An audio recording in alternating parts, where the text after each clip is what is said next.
Peace and welcome, fam. I'm Antoine, and this is My Dharma Path, where sacred teachings meet real life and the Sutra flows with rhythm. Today we're stepping into Chapter 2 of the Lotus Sutra, Entrustment. This is the handoff. The Buddha says, you've heard it, you felt it, now carry it. It's a moment of trust, responsibility, of sacred transmission. So, take a breath. Ring that bell if you've got one and chant it with me. Namo, Saddharma, Puṇḍarīka, Sūtra. Let's tune in and receive the charge. Before we read, or before I read, I'll give you an overview of the chapter. This chapter is the Buddha's final act of trust. He turns to the bodhisattvas and says, you receive the teachings, now go protect them, teach them, live them. There are key themes in this chapter, which are the Buddha entrusts the Lotus Sutra to the bodhisattvas. The transmission is complete. The Dharma is now in their hands. The Sutra is meant to be shared across cultures, languages, and lifetimes. Protecting the Sutra becomes a sacred vow. The teachers of the law are now the carriers of light. This chapter says you're not just a listener, you're a transmitter. You're not the student, you are a steward of the Dharma. Chapter 22. This is a Burt and Watson translation. There's a link to this on the channel if you would like to read it. I'm going to read.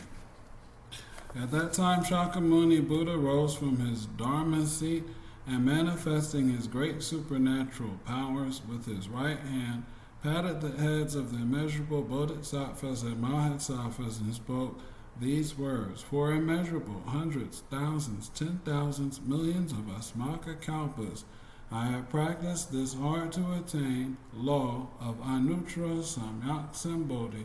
What is anuttara samyak sambodhi, and how is that different from nirvana? Anuttara samyak sambodhi means the unsurpassed complete enlightenment. It's the ultimate realization of the Buddha's wisdom and compassion.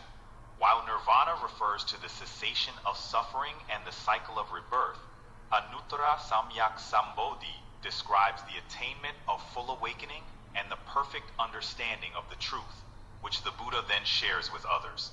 It's about teaching and guiding others to awaken to this ultimate truth. Now I entrust it to you. You must single-mindedly propagate this law abroad, causing its benefits to spread far and wide. 3 times he patted the bodhisattvas and mahasattvas on the head and spoke these words: for immeasurable hundreds, thousands, 10,000s, millions of asmaka kalpas, I have practiced this hard to attain law of anuttara samyak sambodhi. Now I entrust it to you. You must accept, uphold, read, recite, and broadly propagate this law, causing all living beings everywhere to hear and understand it. Why? Because the thus come one has great pity and compassion. Who is the thus come one? The thus come one is a title for a Buddha. It's another way of saying one who has thus gone, or one who has thus come, referring to someone who has reached enlightenment and embodies the ultimate truth. In this context, it's referring to Shakyamuni Buddha. Okay, I'm going to go back and read from a backwards point forward. Now I entrust it to you. You must accept, uphold, read, recite, and broadly propagate this law, causing all living beings everywhere to hear and understand it. Why? Because the thus come one has great pity and compassion. He is in no way stingy or begrudging, nor has he any fear. He is able to bestow on living beings the wisdom of the Buddha, the wisdom of the thus come one, the wisdom of the wisdom that comes of itself. The thus come one is a great giver of gifts to all living beings. You, for your part, should respond by studying this law of the thus come one. You must not be stingy or begrudging. In future ages, if there are good men and good women who have faith in the wisdom of the thus come one, you should preach and expound the Lotus Sutra for them, so that others may hear and understand it. For in this way you can cause them to gain the Buddha wisdom. If there are living beings who do not believe and accept it, you should use some of the other profound doctrines of the thus come one to teach, benefit, and bring joy to them. If you do all this, then you will have repaid the debt of gratitude that you owe to the Buddhas. When the bodhisattvas and mahasattvas heard the Buddha speak these words, they all experienced a great joy that filled their bodies.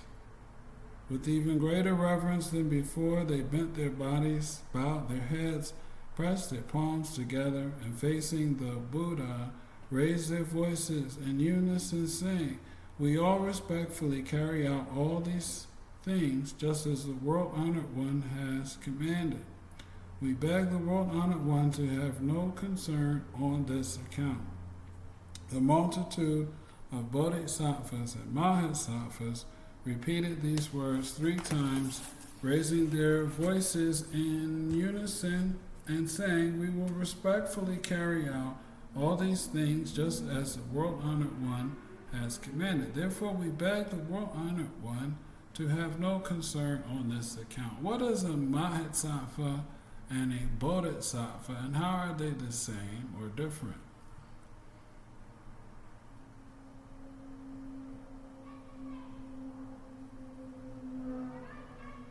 A mahasattva is a great being, often a term used to emphasize the profound qualities of a bodhisattva. A bodhisattva, on the other hand, is a being who has generated bodhicitta, the desire to attain enlightenment for the benefit of all beings. In essence, mahasattva is a way to honor a bodhisattva with extraordinary virtues and commitment to the path of enlightenment. At that time, Shakyamuni Buddha caused the Buddhas who were emanations of his body and had come from the 10 directions to return each one to his original land, saying, "Each of these Buddhas, many proceed at his own pleasure.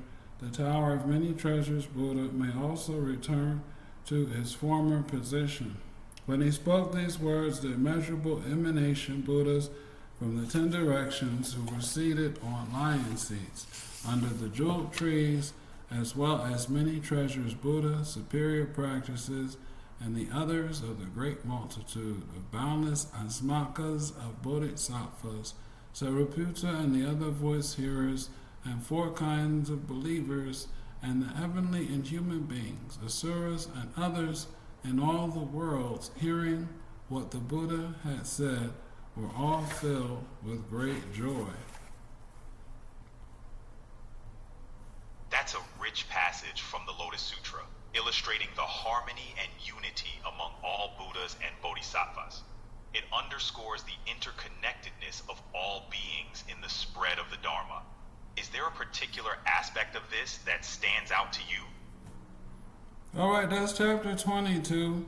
The Buddha passed the torch. Now it's on us to protect the sutra, teach it, to live it. Before you roll out, hit the bell one more time, let it echo through your space, and chant with me, Namo, Saddharma, Puṇḍarīka Sutra. That's the title, that's the rhythm, that's the vow. This is My Dharma Path. I'm Antoine. Thanks for walking with me.